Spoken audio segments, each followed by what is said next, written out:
pessoal, tudo bem com vocês? No vídeo de hoje a gente vai fazer uma revisão, né, da disciplina de resistência dos materiais, de alguns conceitos que a gente precisa para entender determinação das reações de apoio, né, em vigas isostáticas e também a elaboração de diagramas de esforço cortante em momento fletor. Bom, pessoal, eu separei algumas coisas que eu acho importante a respeito desse assunto. Primeiro de tudo, a gente vai falar sobre os tipos de apoio. Lá nas nossas aulas passadas, a gente viu que a estrutura ela podia se classificar de acordo com suas dimensões, né? E também de acordo com seus tipos de vinculações. E aí, nesse âmbito, né, das vinculações, a gente vai ter três tipos de vinculação, né? Ou três tipos de apoio. Os apoios do primeiro, do segundo e do terceiro gênero. No apoio do primeiro gênero, o que é que vai acontecer? Esse tipo de vinculação, ele vai impedir o movimento na vertical. Quando isso acontece, vai surgir uma reação nessa direção vertical. Então, ele permite o movimento na horizontal e o momento, mas ele impede o movimento na vertical, certo? Então, surge apenas uma reação. No apoio do segundo gênero, ele vai restringir duas direções. Ele restringe tanto o movimento na vertical quanto o movimento na horizontal. Por isso, vão surgir duas reações, né? A reação vertical e a reação horizontal. E aí, nesse tipo de apoio, a rotação da peça, né, ela não é impedida, então pode ter momento. Nesse outro apoio do terceiro gênero, né, ele vai restringir três movimentos. Ele restringe o movimento da estrutura na vertical, na horizontal e também a rotação. Por isso, vão surgir aqui três reações, né? A reação vertical, o RAY, a reação horizontal, o RAX e o momento, tá?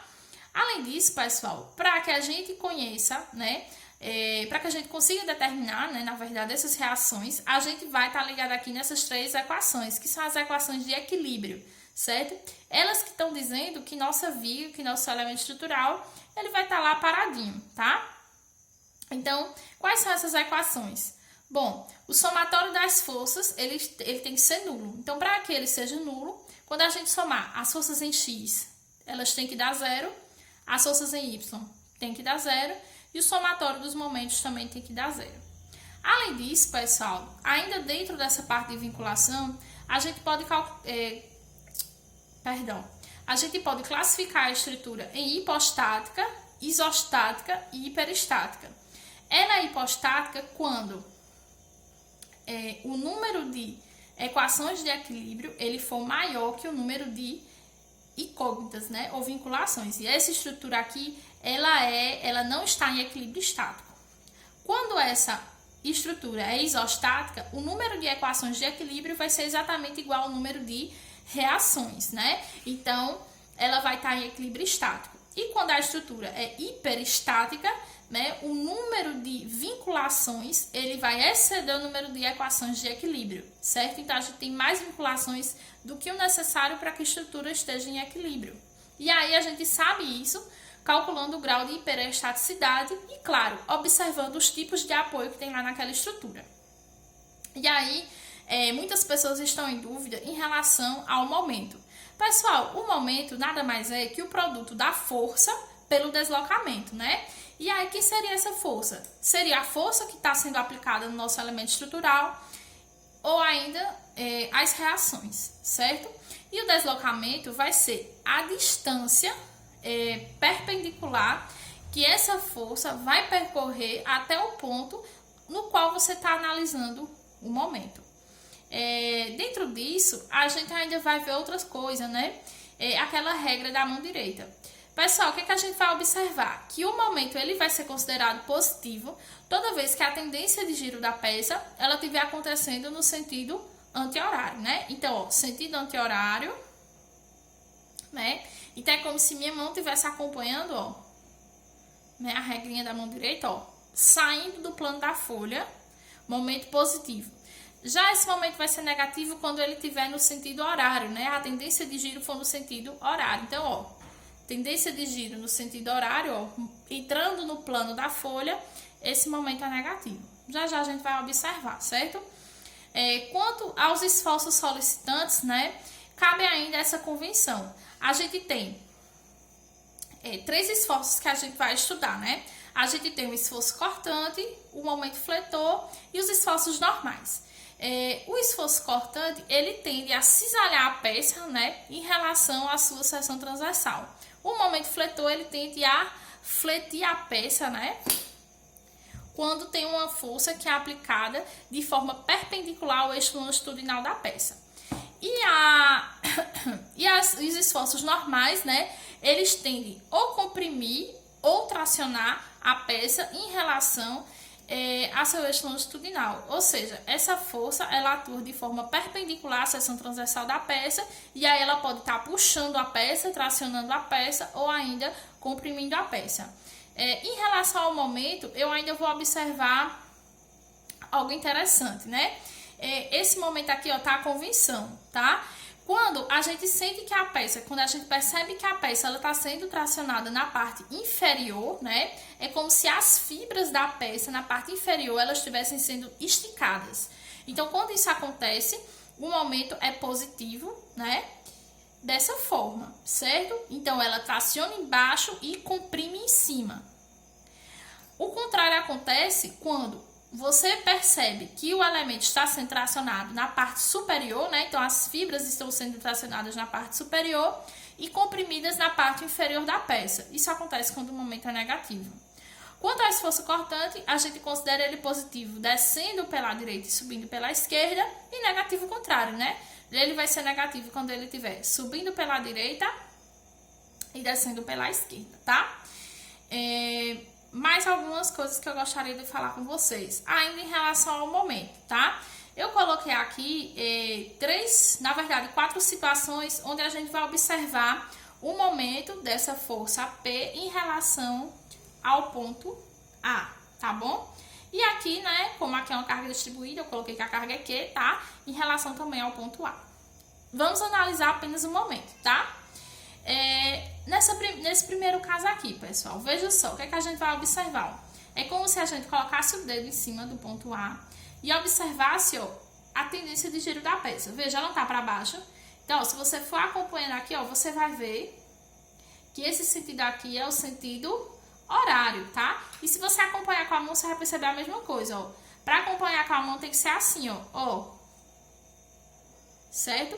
Quando isso acontece, o momento é negativo. Então, ó, momento negativo, a força P. E aí, ó, quando eu falo que é a distância perpendicular, né, ó, ele tá sendo aplicado assim, né? Mas a distância não é assim. A distância, ó, é perpendicular, certo? Então, qual seria a distância entre P e A? Olha, tá aqui na cota, L sobre 2, certo? O momento da força P, tá? Vou colocar aqui M menos PL dividido por 2. Nesse outro caso aqui, ó, que a força tá um pouquinho mais para lá, né? O momento continua sendo negativo, ó, a tendência de giro da peça, ó, em relação ao ponto A. É como se você estivesse observando, ó, o caminho que ele faz pro ponto A, ó, tá vendo, ó? Vou desenhar até aqui, ó, a projeção. Aqui e aqui, tá vendo, ó? A setinha. Você percebe que o sentido é o sentido horário, então também aqui é negativo, né?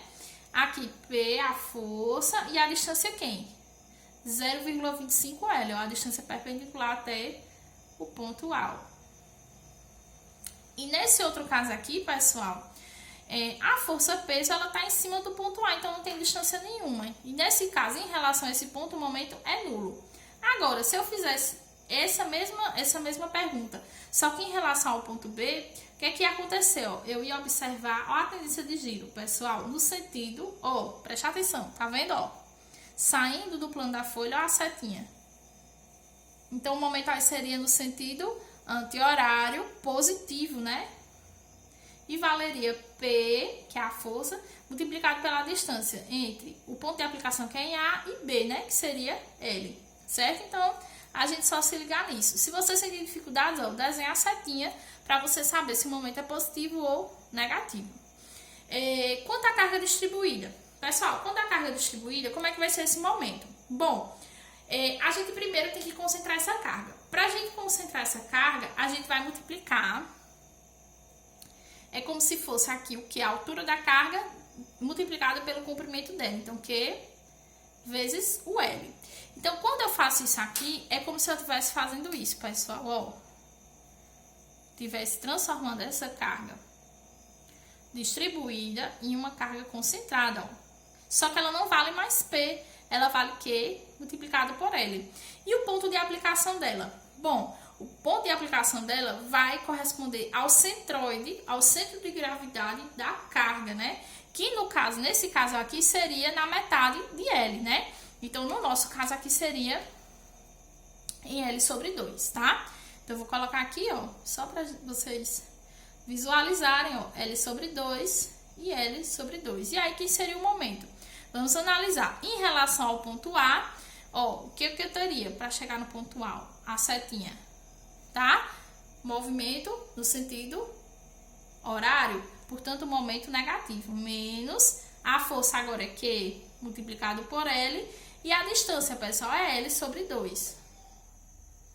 Então, ó, menos Q, L vezes L, L ao quadrado, dividido 2, tá certo?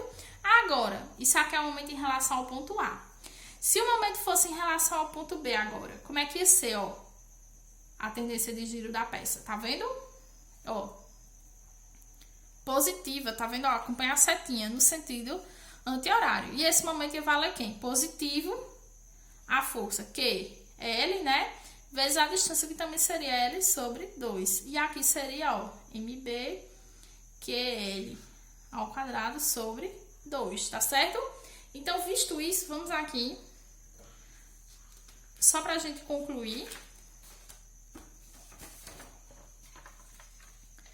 Ó, no caso aqui, ó, só pra gente determinar as reações, certo? Ambas as estruturas, elas são isostáticas, certo? Então, isso quer dizer que o número de reações de apoio é igual ao número de equações. Nesse primeiro caso, o que eu teria? Vamos chamar aqui de ponto A e aqui de ponto B. Bom, eu teria, vou simplificar aqui, tá? R, A, Y, como aqui é do primeiro gênero, né? Então, só R, A, Y, e aqui do segundo gênero a gente teria R, B, Y, e pra cá, ó, R, B, X. E aqui no centro a gente teria P, certo? E a distância, como vocês estão vendo aí, ó,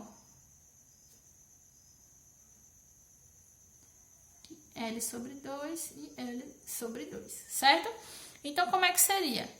Somatório das forças em X, a gente tá vendo que só tem RBX, né? Então, RBX seria 0. E somatório das forças em Y, a gente teria positivo, né? Porque tá pra cima, R, A, Y. Negativo o P, porque tá pra baixo. E positivo o RBY, porque tá pra cima. E aí, a gente igualaria a 0, certo? Organizando, né? RAY mais RBY. O P tá negativo, passa pro outro lado positivo, tá bom? E aí, deixa eu só ajeitar esse adesivinho aqui, tá? Puxando. Bom, e agora, somatório dos momentos. Fazer em relação ao ponto B, tá? Então, ó, eu ia observar. Olha só, pessoal, a tendência de giro de RA em relação a B, ó. Tá vendo? Acompanhando a setinha. Então, o momento seria negativo. Negativo e vale quem? R, A, Y, multiplicado pela distância entre A e B, né? No caso, L sobre 2 mais L sobre 2 seria L. Agora, P, ó, em relação ao ponto B, o que é que tá acontecendo, ó? A tendência de giro no sentido anti-horário, portanto, positivo. E seria aqui, ó, positivo, P multiplicado pela distância até o ponto B, que é L sobre 2. Não tem mais nenhuma força gerando um momento em relação ao ponto B, então a gente poderia igualar a 0. Aí, o que eu ia fazer, ó? Eu não quero determinar RAY, né? Então, vou passar esse camarada aqui para o outro lado. Então, ó, RAY multiplicado por L igual a PL sobre 2. No caso, pessoal, esse PL passaria negativo, ficaria os dois negativos, a mesma coisa que os dois positivos, tá? E aí, ó, aqui eu teria RAY igual a PL sobre 2 dividido por L. Divisão de fração, a gente permanece a primeira e multiplica pelo inverso da segunda, né? Então, aqui a gente vai permanecer a primeira e multiplicar pelo inverso da segunda, certo? Então, o L cai com L e ficaria P sobre 2. E aí, a gente viria aqui nessa primeira equação, né? Vou só destacar ela para cá, colocar aqui, ó. RAY mais RBY igual a P. Já tem RAY, né? Então, vou isolar RBY igual a P menos RAY. RB na direção Y igual a P menos metade de P, que também seria P sobre 2. O que é esperado, já que essa carga P é a única que está atuando aí na estrutura e ela é aplicada no meio do vão. Outra coisa que eu gostaria de dizer a vocês é que aqui é uma situação hipotética. Por quê? Nunca na vida real estaria aplicada apenas uma carga pontual, porque teria pelo menos o peso próprio, né, da estrutura como carregamento distribuído. Mas para fins didáticos a gente vai fazer, tá? Bom, rapidinho só achar agora aqui as reações dessa outra viga genérica aqui, tá? Então, A e B. Novamente aqui desenhando o diagrama de corpo livre, nesse caso, né? A gente tem aqui no ponto A o apoio do segundo gênero. Então, duas reações. E aqui no ponto B a gente tem nosso apoio do primeiro gênero. E aqui eu já vou colocar, tá? Q vezes L. E aqui, ó. Q vezes L é aplicado no centro de gravidade da peça. Se aqui é L, ele é aplicado na metade. Então, L sobre 2, tá? Então, vamos lá. Em relação ao eixo X, a gente tá notando aí que a gente só tem a reação AX. Então, ela é igual a 0. Em relação ao eixo Y, a gente vai ter positivo RAY, né? Negativo Q vezes o L e positivo RBY, mais nada na direção Y, então a gente iguala a 0, vamos organizar, né? RAY mais RBY, esse Q vezes o L passa para o outro lado positivo, tá? E agora o somatório dos momentos, dessa vez em relação ao ponto A, porque é onde tem o apoio do segundo gênero, tá? Mas aí nesse caso também tanto fazia, já que RAX é 0. Então vamos lá. Primeiro, daqui para cá, o momento, a gente vai analisar, ó, a tendência de giro, pessoal. No sentido anti-horário positivo, né? Então, RBY multiplicado pela distância, que é L, né? E aí, ó, a carga concentrada, a tendência de giro em relação ao ponto A, ó, no sentido negativo para dentro da folha, horário, né? Então, Q vezes L e a distância L sobre 2 igual a 0. Vamos organizar, né? RBY multiplicado por L. Essa parcela que está negativa passa para positiva para o outro lado, né? Q multiplicado por L vezes L, que L ao quadrado sobre 2, né? Então, QL ao quadrado dividido 2. Esse L que está multiplicando o RB na direção Y, ele vai passar dividindo essa parcela. QL, formiguinha, QL ao quadrado sobre 2, dividido por L. Aí, da mesma forma, a gente vai conservar a fração QL ao quadrado sobre 2 e multiplicar pelo inverso da que está dividindo, tá? Então, aqui, ó, me dá que RBY, L ao quadrado dividido por L, L, né? Então, ó, QL sobre 2. E RAY, a gente substitui aqui, ó, RAY é igual a Q multiplicado por L menos RBY. RA na direção Y igual a Q vezes L menos QL dividido 2, né? Q vezes L menos QL sobre 2 vai dar QL sobre 2 também, certo? Bom, pessoal, eu pretendo fazer mais algumas aulas esclarecendo dúvidas. Me mandem as dúvidas de vocês na nossa sala de aula, no nosso grupo de WhatsApp. Espero que vocês tenham gostado e tenham entendido. Até a próxima!